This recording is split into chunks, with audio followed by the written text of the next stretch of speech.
889. Bismillahirrahmanirrahim. Assalamualaikum warahmatullahi wabarakatuh.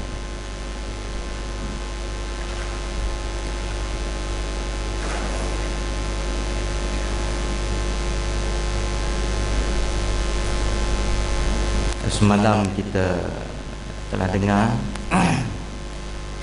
hadis kursi firman Allah yang direct kepada kita semua. Jadi kita sambung pada pagi ini. Allah Ta'ala kata, hai hambaku, kamu semua telanjang kecuali yang aku beri pakaian, maka mintalah pakaian padaku, nescaya aku beri pakaian padamu. Yang keempat ini. Jadi yang keempatnya, Allah Ta'ala beritahu, wahai hambaku, wahai kita semua ni, kamu ni telanjang, kecuali aku sendirilah yang berikan kepada kamu pakaian,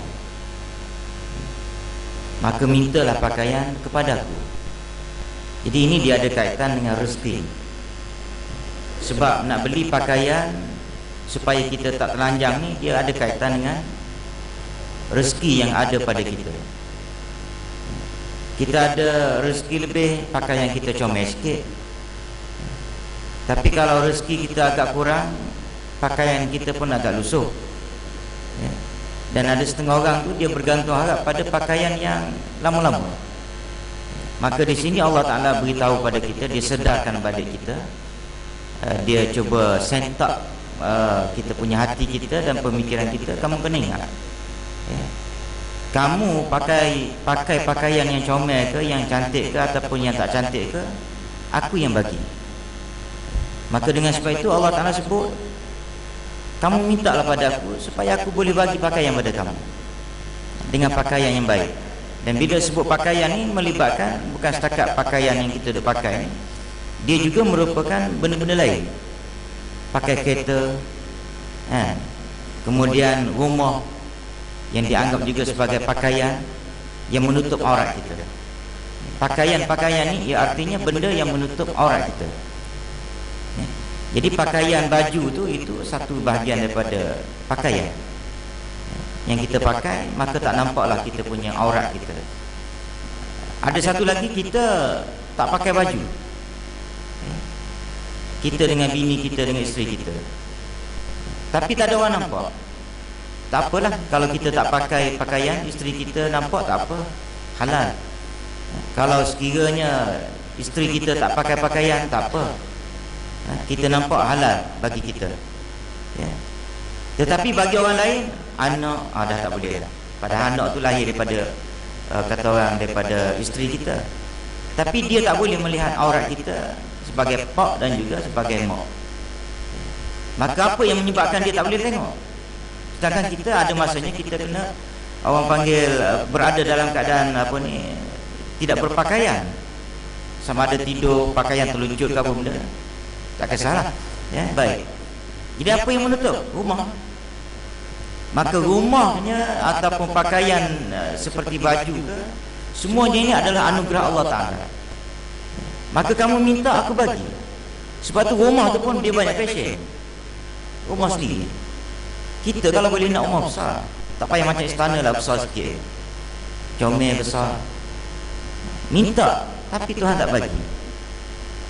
Tuhan bagi hak lain. Tapi nak ceritanya, kehendak kita tu kalau boleh nak comel, tapi Tuhan bagi rumah teras biasa, banglo, tidak, bilik. Kalau boleh nak 5 bilik, 6 bilik, 7 bilik. Dah anak ada 6, kita 1 bilik, anak nak bagi 6, sebilik seorang. Kalau dia balik raya rumah kita pun boleh, potong, boleh berkumpul dalam rumah kita. 6 pasangan itu duduk dalam rumah kita. Tapi tak boleh pergi, jam dah. Habis tinggi ada 3 bilik. Dan bagaimana pula dengan orang yang rumah dia 1 bilik, macam di Taman Melati, 1 bilik. Saya tanya, perkeliling sudah habis, yang 1 bilik sudah habis, dah dikumpulkan. Tapi di Taman Melati masih ada lagi, rumah 1 bilik.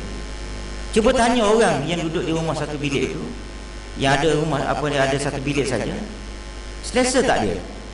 Tak ada keimpian dalam jiwa dia, dalam perasaan dia, dalam fikiran dia kehendak kepada bilik yang dua. Bagi orang yang duduk satu bilik, dia berasa nak dua. Walaupun hati kecil dia nak tiga, tapi kalau satu bilik pun aku tak mampu. Dapat dua pun okey, tapi dia berdoa ke apa tak dapat. Keinginan dia nak macam tu tak dapat juga. Maka ini menyedarkan kita bahawa betul lah, pakaian ini Allah Ta'ala bagi. Kemudian, hai hambaku, kamu selalu berbuat salah, dosa siang malam, dan aku mengampunkan semua dosa. Maka mintalah ampun padaku, nescaya aku ampunkan bagimu. Yang kedua, Allah Ta'ala beritahu. Dia beritahu benda yang kena-mengena dengan kita lah. Dia kata, kamu ni siang malam buat dosa, aku tak kisahlah kau buat siang malam dosa, tak ada masalah. Cuma pertama sekali kamu kena ingat masa kamu buat dosa tu, ini dosa. Kalau tak ingat masa tu pun, lepas buat dosa tu ingat bahawa kamu telah melakukan perbuatan dosa. Dan oleh kerana kamu ingat dan tahu ini dosa dan aku tak berkenan, maka cepat-cepatlah kamu hapuskan dosa tersebut. Macam mana cara dia? Iaitu istighfar. Minta ampun pada aku ampun. Tapi jangan sampai peringkat kamu tahu dosa dan kamu degil.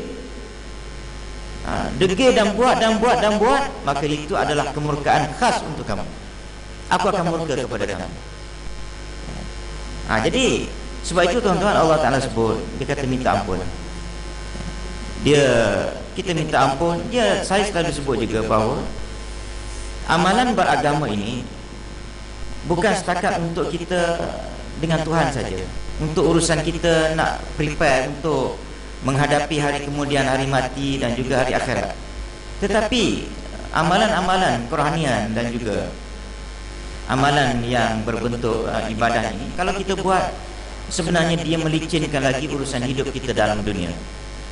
Contoh dia dalam bab istighfar ini.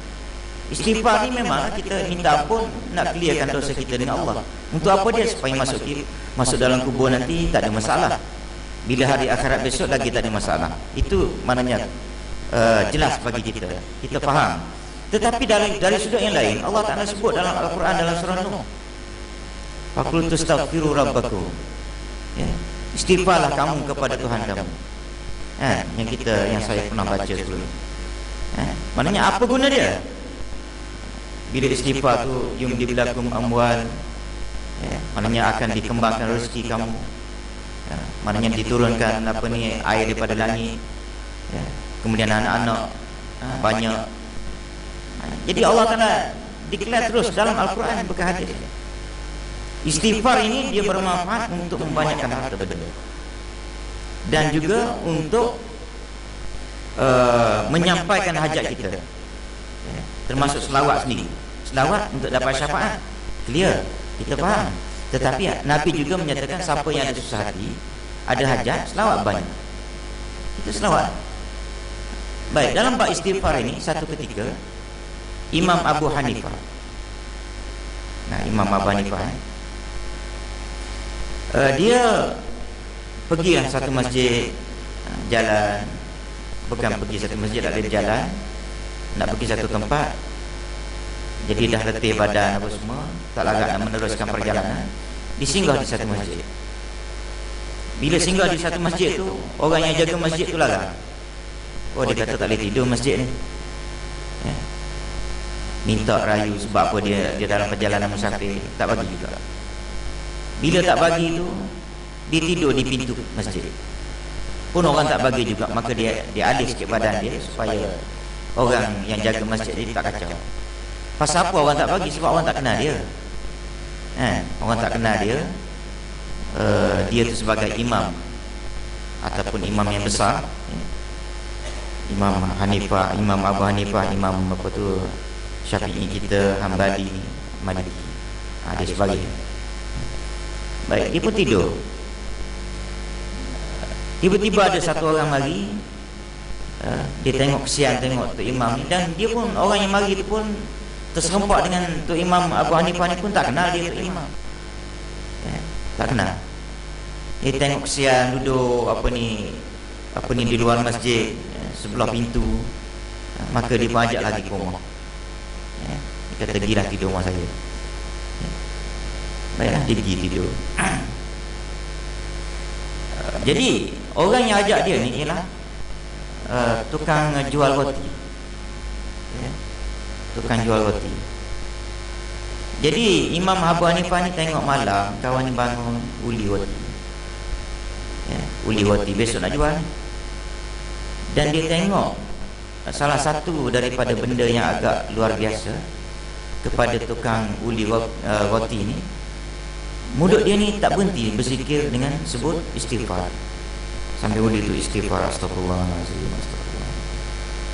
Tak berhenti, dia duduk perhati. Maka keesokan hari dia tanya, aku tengok masa kau uli roti tu, tengok kau tak berhenti sebut istighfar. Ini sama juga dengan kes yang satu orang yang keliling Kaabah tu, tawaf, tak berhenti istighfar, selawat. Hasan Basri tengok selawat je. Orang lain ada juga subhanallah ke apa semua, istighfar, la ilaha illallah, dia tak selawat. Saya dah cerita kot yang tu, tak apa nak cerita ni. Jadi bila dia tanya tukang uli roti tadi, ada apa-apa istimewa tak yang kau rasa daripada selawat daripada istighfar yang menyebabkan kau tak berhenti? Masa uli tadi aku tengok memang tak berhenti. Dia kata, sebenarnya aku telah merasai kehebatan istighfar.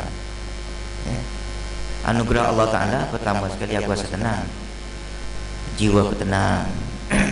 Sebab bila dah rasa tak bersalah, bila dah kita cuci macam ni lah baju kalau nampak comok sikit, baju putih lah, kita nampak comok, kita pun susah hati sebenarnya, tak tenang, maka kita pun beritahu, ataupun kita sendiri, orang perempuan, orang lelaki, kita basuh. Lepas basuh tu rasa tengok orang panggil bersih je, rasa tenang. Maka begitu juga orang yang selalu cuci diri dia dengan istighfar, bila dia bersih diri dia daripada dosa, maka tenang. Itu nombor satu. Yang kedua, dia kata, aku ingat apa yang Allah Ta'ala sebut dalam surah Nuh. Siapa istighfar maka harta dia banyak, kemudian dia punya rezeki dia yang lain pun banyak, anak ke apa pun. Jadi dia kata, aku ingat hak Nabi ajar pun lagu tu juga, siapa yang istighfar, kalau dia minta sesuatu pada Allah, Allah Ta'ala akan terima. Dia kata, semua hajat aku yang aku minta, semua Tuhan terima. Itu keajaiban, dia kata. Hak aku nak, dia kata, aku minta. Dengan semaya hajatnya, istighfar satu hal. Istighfar yang berpanjangan, yang berterusan, ada ruang istighfar, aku buat. Dan bila aku ada hajat, aku minta, aku semaya hajat dan istighfar lagi, Tuhan bagi. Satu saja yang aku minta, Tuhan tak bagi. Hak aku minta banyak-banyak tu, Tuhan bagi. Tapi satu daripadanya yang aku minta, Tuhan tak bagi sampai sekarang, iaitu aku minta bertemu dengan satu orang Tok Guru. Tok Guru itu ialah nama dia Imam Abu Hanifah. Maka bila dengar lagu tu, Imam Abu Hanifah berkata, akulah Imam Abu Hanifah. Maka dia menangis, kerana apa yang dia nak tu Tuhan bagi. Ini kehebatan istighfar. Jadi dengan sebab itu tuan-tuan, kita macam istighfar, kita amal, benda bukan payah sangat. Kalau tuan-tuan tak boleh ambil yang Allahumma anta rabbi la ilaha illa anta khalaqtani wa ana 'abduka sampai akhir tu, tak apa, ambil astagfirullahalazim, astagfirullahalazim. Jangan istighfar saja, sambil-sambil teringat dosa kita banyak, minta Tuhan ampunkan dosa kita. Bismillahirrahmanirrahim.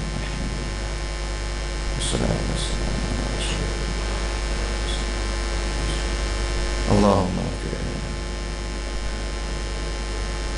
wa li jami'il muslimin. Allahumma ij'alna min al-muslimin. Alhamdulillah.